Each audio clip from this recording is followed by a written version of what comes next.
Bangkok में बहुत खतरनाक हमला करते हैं। छोटा राजन बच तो जाता है, लेकिन तब से उसकी जिंदगी का सिर्फ एक मकसद बन जाता है, दाऊद को कैसे भी कर मौत के घाट उतारना। वो कहते हैं ना, दुश्मन का दुश्मन हमारा दोस्त होता है। डोभाल इन दोनों की दुश्मनी का फायदा उठाने का सोचते हैं और इसलिए डोभाल ने उस दिन वो फोन छोटा राजन को किया था और दाऊद को मारने की बात सुन वो भी अपने बेस्ट शूटर्स तुरंत दिल्ली भिजवा देता है।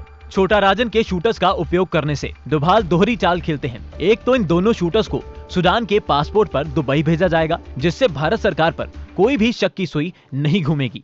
दूसरा, गैंगस्टर्स द्वारा दाऊद को मारना सिर्फ दो गैंग्स की दुश्मनी लगेगी। 1 जुलाई 2005 दिल्ली पहुंचते ही डोभाल इन दोनों को एक सीक्रेट लोकेशन पे ले जाते हैं। यहाँ इन्हें बताया जाता है कि 23 जुलाई को दाऊद की बेटी का दुबई के ग्रैंड हयात होटल में रिसेप्शन है।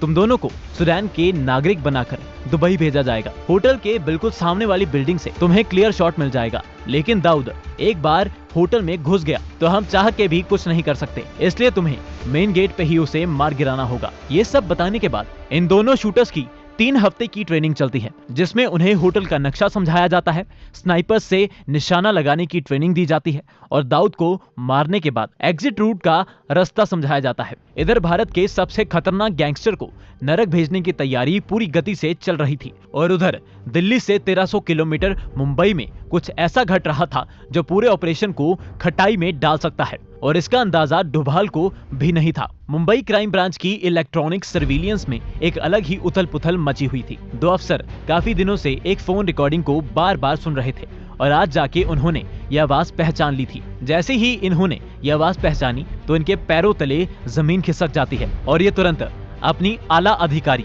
आईपीएस मीरा बोरवंकर को यहाँ बुला लेते हैं। मीरा के यहाँ पहुँचते ही एक अफसर बताता है, मैडम इस रिकॉर्डिंग में जो 3 लोग बात कर रहे हैं उसमें से 2 तो वांटेड गैंगस्टर विकी मल्होत्रा और फरीद तनाशा है। तीसरी आदमी की आवाज हमारे किसी भी डाटाबेस से मैच नहीं कर रही है।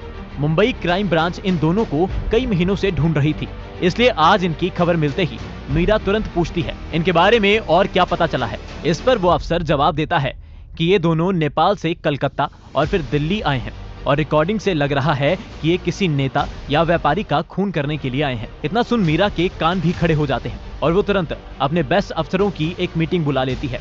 मीटिंग में कई देर बातचीत के बाद फैसला लिया जाता है कि इन दोनों को दिल्ली में गिरफ्तार करके मुंबई लाया जाएगा।